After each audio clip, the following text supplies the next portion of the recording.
The best candy. Yeah, it's really good. It's Best candy Right. in the wide world. store bought. What? It's like store bought. What you say? She said it's like store bought candy. What's turbo? It means something you buy from the store. Hello everyone! Kami ang Greek Filipino family na nandito sa United Kingdom. So for today's video is gagawa tayo ng yema. Ang tawag, kung ang tawag sa mga anak ko ay milk candy. So lagi ko na silang ginagawa ng yema at gusto nila. So ngayon is nag-request sila ng yema ulit. So gagawa ulit ako ng yema. So, simple lang ang paggawa ng yema. So, ano lang, dalawang ingredients lang. Siyempre, ang condensed milk. So, ilagay dito sa pan.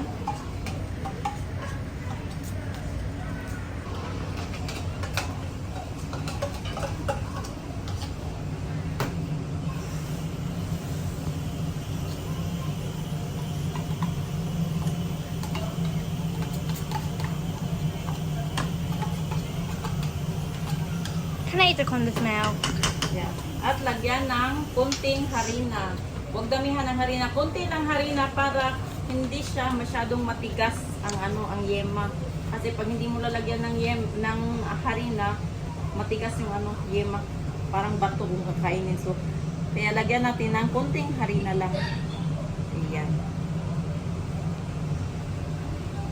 Ayan, okay na to. Malinis yung kamay ko, hugas ako ng kamay bago ako gumawa nito. So, i-mix muna ng mabuti para hindi siya mag-lump. So, bago siya isalang sa apoy, kailangan haluing mabuti hanggang hindi siya mag-lumps-lumps. So, ayan, haluing mabuti. So, ayan, kita nyo naman, ano na siya, smooth na siya. So, ready na siyang isalang sa apoy. So, kailangan low heat lang ang pagkaluto niya para hindi matawag dito, hindi mapagod. Ano ba yung pagod sa Tagalog? Para hindi siya masunog yun sa bottom. So ayan. So ayan, isinalang ko na sa apoy. Tapos haluin lang siya hanggang sa sticky na talaga siya. Hanggang sa like ano ba yung tawag doon? Yung tumigas na konti, tapos yun, ready na yun. Ayan, very sticky na siya. Ayan, matigas na. Halos hindi na siya ma-mix. So ayan, that means ready na. So ready na siya gawing yema. Dapat warm yung ating mixture bago natin siya gawing yema, kasi kapag malamig na, hindi mo na siya yung mabilog-bilog, tawag dito, parang bilog-bilog ba. Ayan, kaya kailangan pa siya warm, at saka dapat lagyan ng oil ang kamay mo para hindi dumikit sa kamay. So ganyan ang paggawa ng yema. Ayan, i-roll natin. Nilakihan ko yung paggawa ng yema para madaling matapos, kasi marami pa akong dapat gawin dito sa aming karinderya para mabilis matapos. So ayan, nilakihan ko yung pagbilog-bilog ng aming yema. So, ayan na yung nagawa kong yema. Nilakihan ko pala para madaling matapos. Ayan.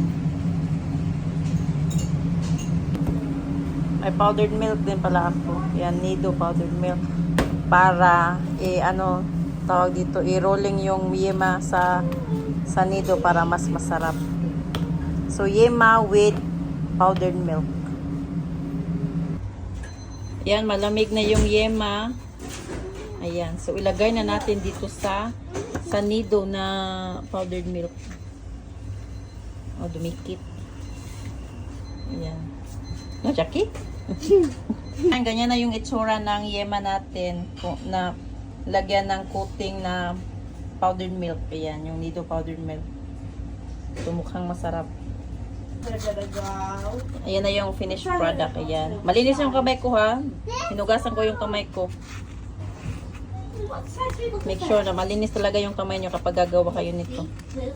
Talaga magugustuhan to ng mga bata. Kapag may anak kayo, gawin nyo to sa mga anak nyo. Madali lang gawin at saka sobrang sarap. Na, wait! There's a human. delicious and the best candy, Filipino milk candy, also known as Yema. The best. I really want to try it. Can I try it You now? try it now. Yay. Yummy. Yeah. It's chewy, smooth, and sweet. Yeah. It looks so yummy. It looks like it's bought from the store. Yummy. Here you go. So yung ginagawa ko kasi dati nilang yema, ano lang siya plain at saka minsan kapag may Milo, in-roll nila ng Milo, coated ng Milo. It's Pero cookie ngayon, dough. first time nilang tawag ito, i-coated ng powdered milk. So ayan, gusto nila. Ewan, Jackie, yummy yummy. Andito na naman kami ngayon sa aming maliit na karinderya. Take away shop. Ito kami sa storage room sa likod. Kasi busy doon sa front. Slowly, Jackie. Don't put too much in your mouth. So, what can you say about it? The best candy. Yeah, it's really good. It's Best candy Right. in the wide world. store bought. What? It's like store bought. What you say? She said it's like store bought candy. What's turbo? It means something you buy from the store. But you cannot find it in the store here. The milk candy.